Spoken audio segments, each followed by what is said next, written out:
ಆತ್ಮೀಯ ವಿದ್ಯಾರ್ಥಿ ಮಿತ್ರರೇ, ಈ ಒಂದು ವಿಡಿಯೋದಲ್ಲಿ ನಾವು 10ನೇ ತರಗತಿಯ ಮೊದಲನೆಯ ಸಂಕಲನಾತ್ಮಕ ಮೌಲ್ಯಮಾಪನ ಪರೀಕ್ಷೆಗೆ ಸಂಬಂಧಿಸಿದಂತೆ ಒಂದು ಪ್ರಶ್ನೆ ಪತ್ರಿಕೆಯನ್ನು ಅಭ್ಯಾಸಿಸೋಣ.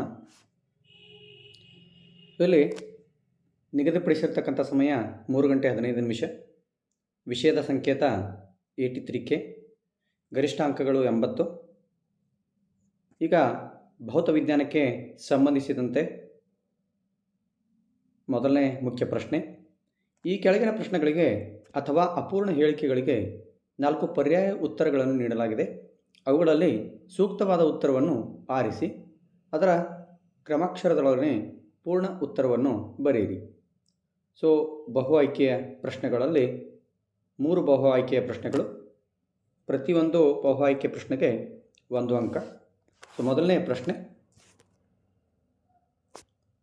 ವಿದ್ಯುತ್ ಮಂಡಲದಲ್ಲಿ ರೋಧವನ್ನು ಬದಲಾಯಿಸಲು ಬಳಸುವ ಸಾಧನ. ಸೊ ನಮ್ಮ ಆಯ್ಕೆಗಳು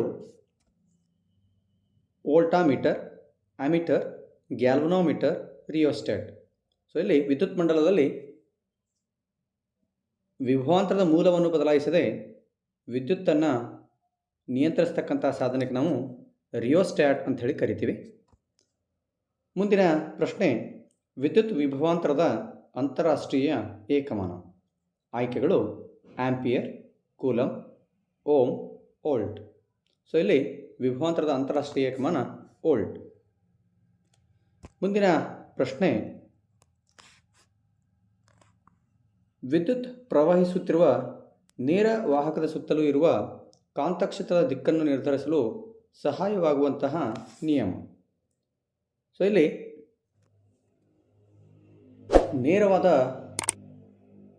ವಿದ್ಯುತ್ ಪ್ರವಹಿಸ್ತಕ್ಕಂಥ ಒಂದು ವಾಹಕವನ್ನು ನಾವು ಬಲಗೈಯಲ್ಲಿ ಹಿಡಿದಾಗ ಹೆಬ್ಬೆರಳು ವಿದ್ಯುತ್ ಪ್ರವಾಹವನ್ನು ತೋರಿಸಿದರೆ ಅದನ್ನು ಸುತ್ತುವರೆದಿರತಕ್ಕಂತಹ ಬೆರಳುಗಳು ಕಾಂತಕ್ಷೇತ್ರದ ದಿಕ್ಕನ್ನು ತೋರಿಸ್ತವೆ ಅಂತಕ್ಕಂತಹ ಒಂದು ನಿಯಮವನ್ನು ಹೇಳ್ತಕ್ಕಂತಹ ಒಂದು ನಿಯಮ ಯಾವುದು ಅನ್ನುವಂತಹ ಪ್ರಶ್ನೆ.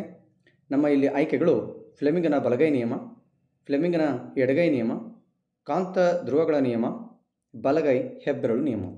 ಸೊ ಇಲ್ಲಿ ಸರಿಯಾದ ಆಯ್ಕೆ ಬಲಗೈ ಹೆಬ್ಬೆರಳು ನಿಯಮ. ಸೊ ಮುಂದಿನ ಪ್ರಶ್ನೆ, ಕೆಳಗಿನ ಪ್ರಶ್ನೆಗಳಿಗೆ ಉತ್ತರಿಸಿರಿ. ಪ್ರತಿಯೊಂದು ಪ್ರಶ್ನೆಗೆ 1 ಅಂಕ. 2 ಪ್ರಶ್ನೆಗಳಿವೆ. ಸರಳ ವಿದ್ಯುತ್ ಮಂಡಲದ ರೇಖಾಚಿತ್ರ ಬರೆಯಿರಿ.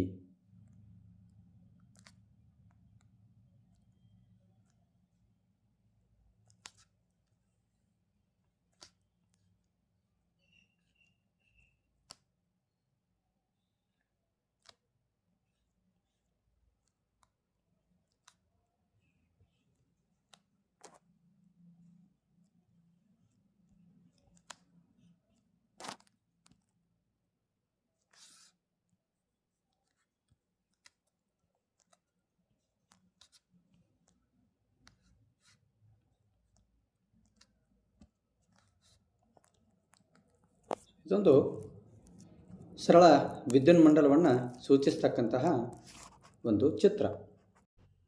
ಸೊ ಮುಂದಿನ ಪ್ರಶ್ನೆ, 2 ಕಾಂತೀಯ ಬಲ ರೇಖೆಗಳು ಒಂದನ್ನೊಂದು ಛೇದಿಸುವುದಿಲ್ಲ, ಏಕೆ?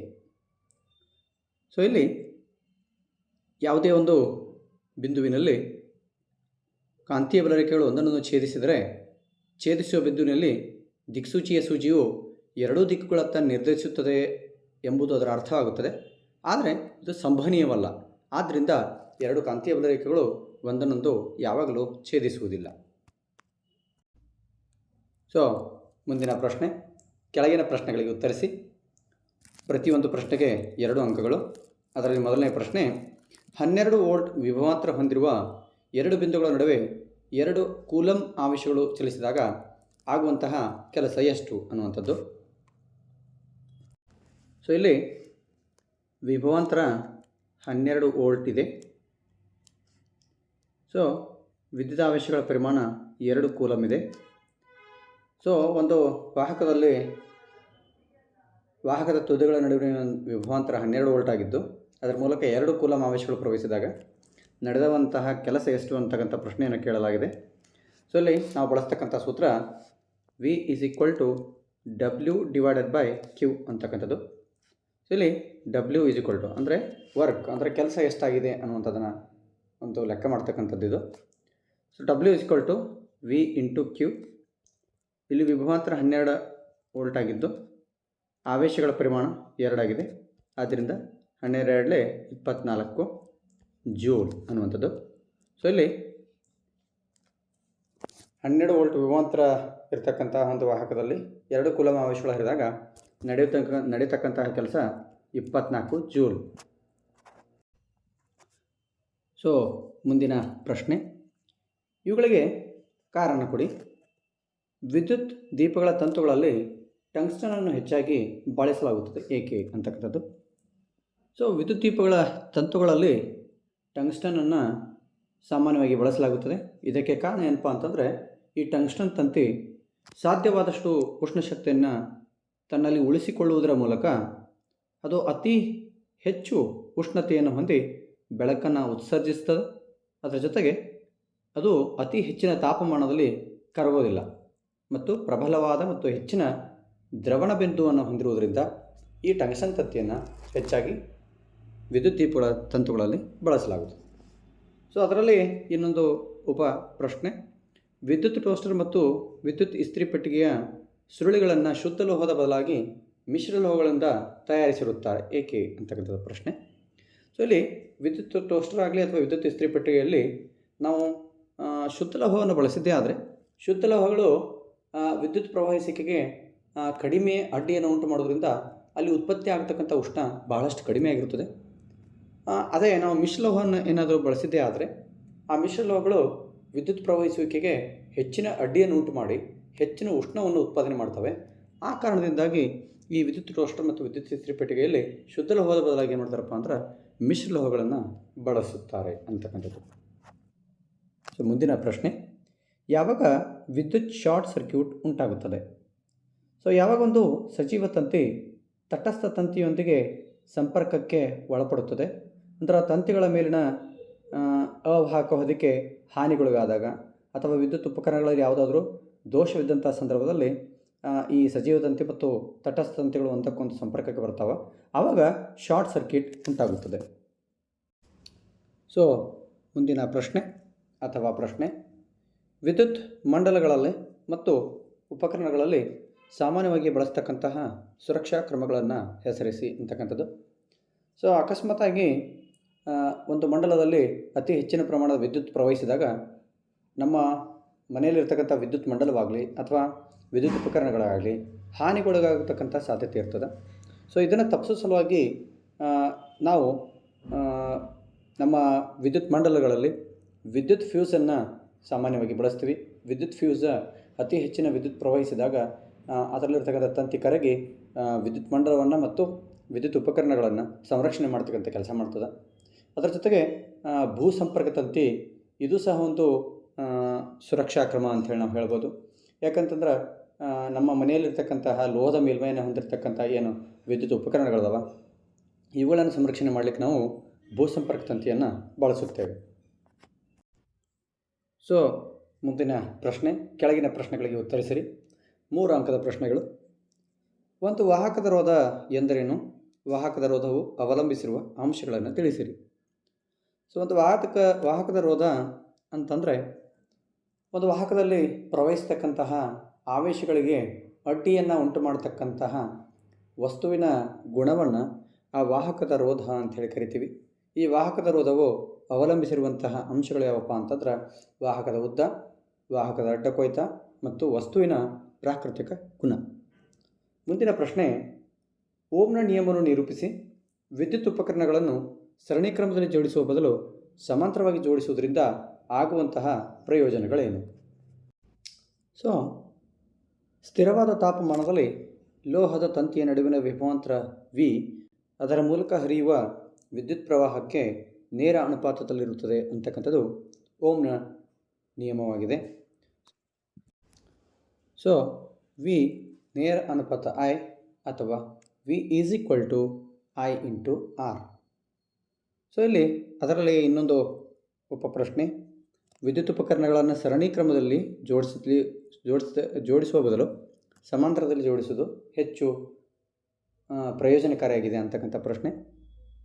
ಇಲ್ಲಿ ಸರಣಿ ಕ್ರಮದಲ್ಲಿ ಮಂಡಲದಲ್ಲಿ ವಿದ್ಯುತ್ ಪ್ರವಾಹ ವಿದ್ಯುತ್ ಮಂಡಲದ ಎಲ್ಲ ಭಾಗಗಳಲ್ಲಿ ಸ್ಥಿರವಾಗಿರ್ತದೆ. ಸೊ ಇದರಿಂದ ಏನಾಗ್ತದೆ ಅಂತಂದ್ರೆ ಬೇರೆ ಬೇರೆ ವಿದ್ಯುತ್ ಸಾಮಗ್ರಿಗಳು ಕೆಲಸ ಮಾಡಬೇಕಾದ್ರೆ ಬೇರೆ ಬೇರೆ ಮೌಲ್ಯಗಳ ವಿದ್ಯುತ್ ಪ್ರವಾಹದ ಅವಶ್ಯಕತೆ ಇರ್ತದೆ. ಸೊ ಇದರಿಂದ ಸರಣಿ ಕ್ರಮದಲ್ಲಿ ಜೋಡಿಸಿರ್ತಕ್ಕಂಥ ಸಂದರ್ಭದಲ್ಲಿ ಮಂಡಲದ ಎಲ್ಲ ಭಾಗಗಳಲ್ಲಿ ಒಂದೇ ಪ್ರಮಾಣದ ವಿದ್ಯುತ್ ಇರುವುದರಿಂದ ಬೇರೆ ಬೇರೆ ವಿದ್ಯುತ್ ಸಾಮಗ್ರಿಗಳಿಗೆ ಬೇರೆ ಬೇರೆ ವಿದ್ಯುತ್ ಪ್ರವಾಹದ ಅವಶ್ಯಕತೆ ಇರುವುದರಿಂದ ಇದು ಅಷ್ಟು ಅನುಕೂಲಕರ ಅಲ್ಲ ಅಂತಕ್ಕಂಥದ್ದು ಒಂದನೇದ್ದು.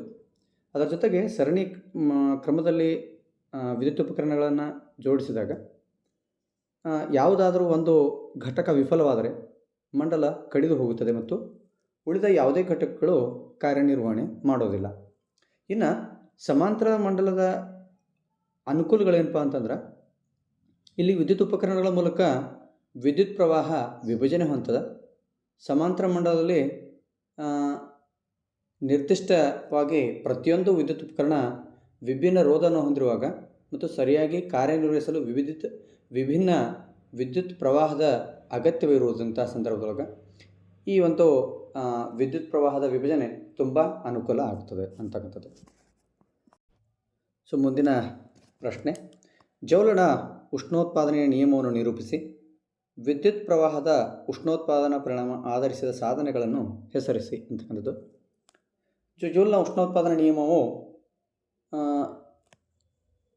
ಉತ್ಪತ್ತಿಯಾಗ್ತಕ್ಕಂಥ ಉಷ್ಣ ಕೊಟ್ಟಿರುವ ರೋಧದಲ್ಲಿ ಪ್ರವಹಿಸುತ್ತಿರುವ ವಿದ್ಯುತ್ ಪ್ರವಾಹದ ವರ್ಗಕ್ಕೆ ನೇರ ಅನುಪಾತದಲ್ಲಿರುತ್ತದೆ. ಕೊಟ್ಟಿರುವ ವಿದ್ಯುತ್ ಪ್ರವಾಹಕ್ಕೆ ರೋಧವೂ ನೇರ ಅನುಪಾತದಲ್ಲಿರುತ್ತದೆ. ರೋಧಕಗಳ ಮೂಲಕ ಹರಿಯುವ ವಿದ್ಯುತ್ ಪ್ರವಾಹದ ಕಾಲಕ್ಕೆ ನೇರ ಅನುಪಾತದಲ್ಲಿರುತ್ತದೆ. ಇನ್ನು ವಿದ್ಯುತ್ ಪ್ರವಾಹದ ಉಷ್ಣೋತ್ಪಾದನಾ ಪರಿಣಾಮದ ಮೇಲೆ ಕೆಲಸ ಮಾಡ್ತಕ್ಕಂಥ ಸಾಧನಗಳ್ಯಾವಪ್ಪ ಅಂತಂದ್ರೆ ವಿದ್ಯುತ್ ಬಲ್ಬ್, ವಿದ್ಯುತ್ ಇಸ್ತ್ರಿ ಪೆಟ್ಟಿಗೆ, ವಿದ್ಯುತ್ ಫ್ಯೂಸ್, ವಿದ್ಯುತ್ ಟೋಸ್ಟರ್, ವಿದ್ಯುತ್ ಒಲೆ. ಸೊ ಇವೆಲ್ಲ ಉಷ್ಣೋತ್ಪಾದನಾ ನಿಯಮದ ಮೇಲೆ ಕೆಲಸ ಮಾಡ್ತಕ್ಕಂತಹ ಸಾಧನಗಳು. ಮುಂದಿನ ಪ್ರಶ್ನೆ, ಭೂಸಂಪರ್ಕ ತಂತಿಯ ಕಾರ್ಯವೇನು? ಲೋಹದ ಮೇಲ್ಮೈ ಹೊಂದಿರುವ ವಿದ್ಯುತ್ ಉಪಕರಣಗಳನ್ನು ಭೂಸಂಪರ್ಕಗೊಳಿಸುವುದು ಅಗತ್ಯವಾಗಿದೆ ಏಕೆ ಅಂತಕ್ಕಂಥ ಪ್ರಶ್ನೆ. ಸೊ ಇಲ್ಲಿ ಭೂಸಂಪರ್ಕ ತಂತಿಯ ಪ್ರಮುಖ ಉಪಯೋಗ ಏನಪ್ಪ ಅಂದ್ರೆ ಇದು ಪ್ರಮುಖವಾಗಿ ಲೋಹದ ಮೇಲ್ಮೈಯನ್ನು ಹೊಂದಿರತಕ್ಕಂತಹ ವಿದ್ಯುತ್ ಉಪಕರಣಗಳ ಸುರಕ್ಷತೆಗಾಗಿ ಇದನ್ನು ಬಳಸಲಾಗುತ್ತದೆ. ಸೊ ಇದು ವಿದ್ಯುತ್ ಉಪಕರಣಗಳಲ್ಲಿ ಅವುಗಳ ಲೋಹದ ಮೇಲ್ಮೈಗೆ ಭೂಸಂಪರ್ಕ ತಂತಿಯನ್ನು ಜೋಡಿಸಲಾಗುತ್ತದೆ. ಇದು ಕಡಿಮೆ ರೋಧವನ್ನು ಹೊಂದಿರುವ ವಿದ್ಯುತ್ ಪ್ರವಾಹದ ಪಥವನ್ನು ಉಂಟು ಮಾಡುತ್ತದೆ. ಹೀಗಾಗಿ ಲೋಹದ ಮೇಲ್ಮೈ ಹೊಂದಿರುವ ಉಪಕರಣಕ್ಕೆ ಯಾವುದೇ ರೀತಿಯಾದಂತಹ ವಿದ್ಯುತ್ ಸೋರಿಕೆ ಉಂಟಾದಲ್ಲಿ ಅದರ ವಿಭವಾಂತರವನ್ನು ಭೂಮಿಯ ವಿಭವಾಂತರಕ್ಕೆ ಸಮವಾಗಿಸುತ್ತದೆ ಮತ್ತು ಬಳಕೆದಾರರಿಗೆ ಅಂದರೆ ನಮಗೆ ತೀವ್ರ ವಿದ್ಯುತ್ ಆಘಾತ ಉಂಟಾಗುವುದಿಲ್ಲ.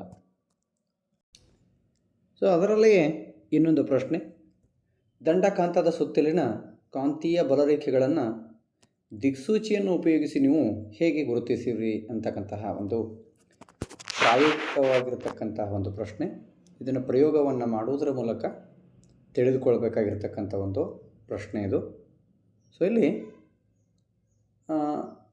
ಒಂದು ದಂಡಕಾಂತವನ್ನು ತೆಗೆದುಕೊಂಡು ಆ ದಂಡಕಾಂತದ ಸುತ್ತಲೂ ಒಂದು ಗೆರೆಯನ್ನು ಎಳೆದುಕೊಂಡು ಒಂದು ದಿಕ್ಸೂಚಿಯನ್ನು ದಂಡಕಾಂತದ ಉತ್ತರ ಧ್ರುವದ ಹತ್ತಿರ ಇಟ್ಟಾಗ ಆ ದಿಕ್ಸೂಚಿಯ ದಕ್ಷಿಣ ಧ್ರುವವು ದಂಡಕಾಂತದ ಉತ್ತರ ಧ್ರುವದ ಕಡೆಗೆ ಮುಖ ಮಾಡುತ್ತದೆ.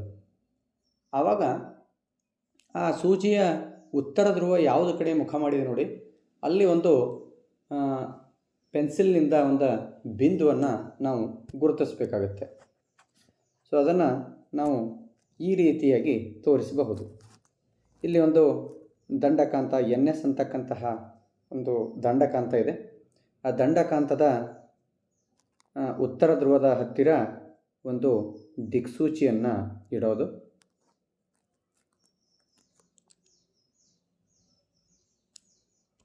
ಈ ದಿಕ್ಸೂಚಿ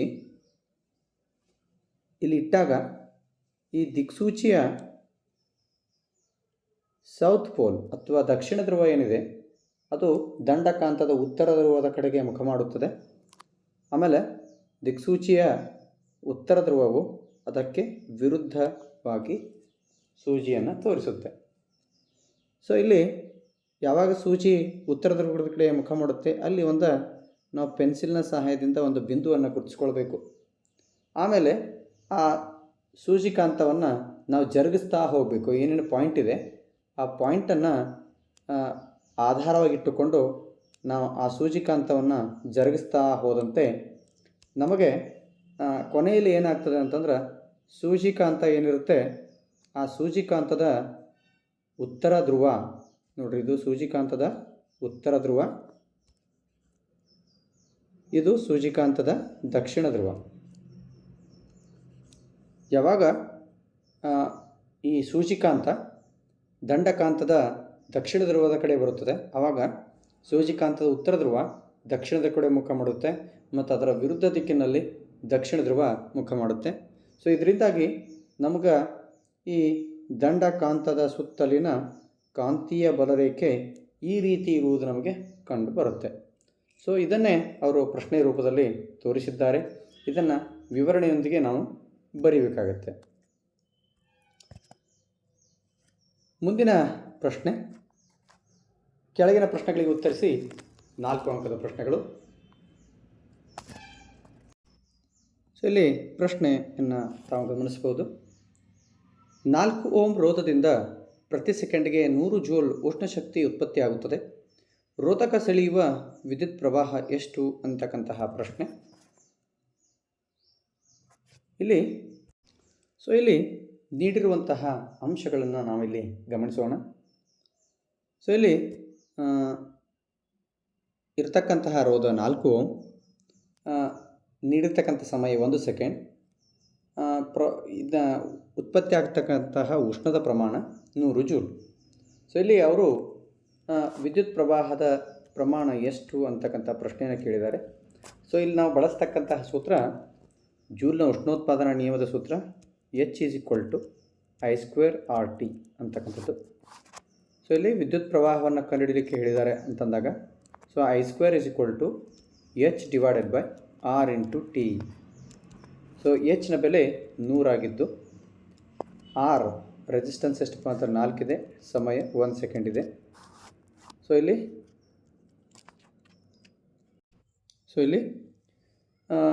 100/4 ಇದರ ಬೆಲೆ 25 ಬರುತ್ತೆ.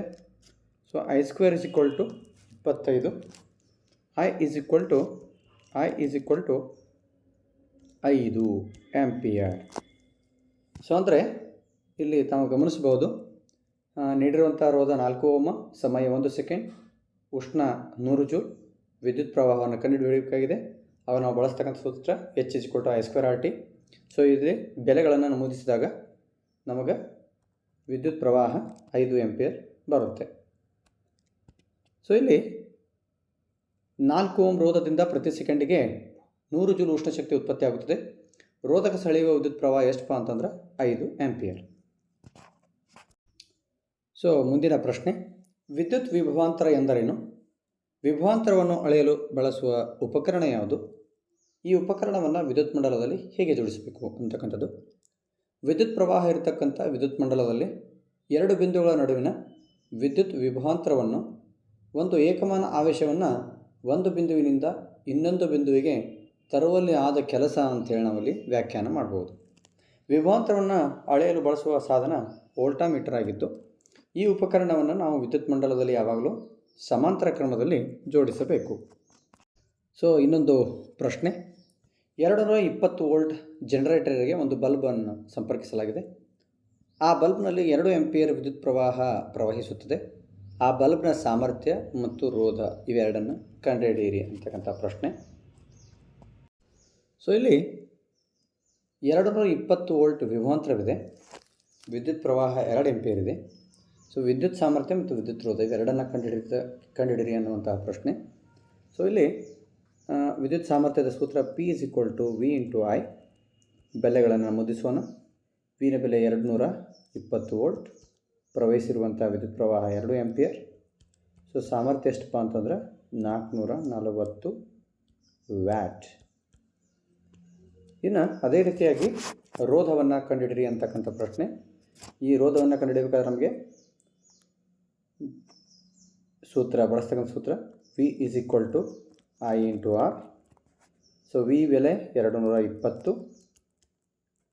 ಸೊ I ಅದನ್ನು 2 ಆಂಪಿಯರ್ ಇದೆ, ರೋಧ R. ಸೊ ಇಲ್ಲಿ R is equal to 220 divided by 2 ಅಂತಕ್ಕಂಥದ್ದು. ಸೊ ಇಲ್ಲಿ ರೆಸಿಸ್ಟೆನ್ಸ್ 110 ಓಮ್ ಆಗುತ್ತೆ.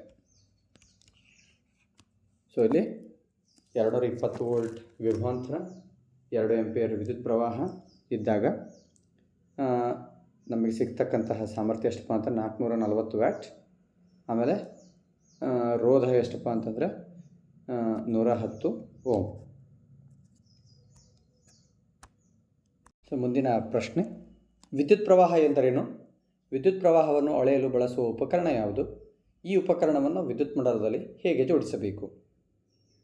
ವಿದ್ಯುದಾವೇಶ ಕಣಗಳ ಪ್ರವಹಿಸುವಿಕೆಯ ದರವನ್ನು ವಿದ್ಯುತ್ ಪ್ರವಾಹ ಅಂತೇಳಿ ಕರಿತೀವಿ. ವಿದ್ಯುತ್ ಪ್ರವಾಹವನ್ನು ಅಳೆಯಲು ಬಳಸುವ ಉಪಕರಣಕ್ಕೆ ನಾವು ಆಮೀಟರ್ ಅಂತೇಳಿ ಕರಿತೀವಿ.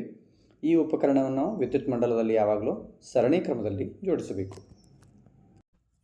ಸೊ ಮುಂದಿನ ಪ್ರಶ್ನೆ, ಕಾಂತೀಯ ಬಲರೇಖೆಗಳ ಲಕ್ಷಣಗಳನ್ನು ಪಟ್ಟಿ ಮಾಡಿರಿ. ಸೊ ಕಾಂತೀಯ ಬಲ ಯಾವಾಗಲೂ ಒಂದನ್ನೊಂದು ಛೇದಿಸುವುದಿಲ್ಲ. ಆಮೇಲೆ ಕಾಂತೀಯ ಬಲರೇಖೆಗಳು ಧ್ರುವಗಳಲ್ಲಿ ಹೆಚ್ಚು ಸಾಂದ್ರವಾಗಿರುತ್ತವೆ. ಸೊ ಕಾಂತೀಯ ಬಲರೇಖೆಗಳು ಉತ್ತರ ಧ್ರುವದಿಂದ ಉತ್ಸರ್ಜಿತವಾಗಿ ದಕ್ಷಿಣ ಧ್ರುವಕ್ಕೆ ಬಂದು ತಲುಪುತ್ತವೆ. ಆಮೇಲೆ ಕಾಂತದ ಒಳಭಾಗದಲ್ಲಿ ದಕ್ಷಿಣ ಧ್ರುವದಿಂದ ಉತ್ತರ ಧ್ರುವದ ಕಡೆಗೆ ಚಲಿಸುತ್ತವೆ.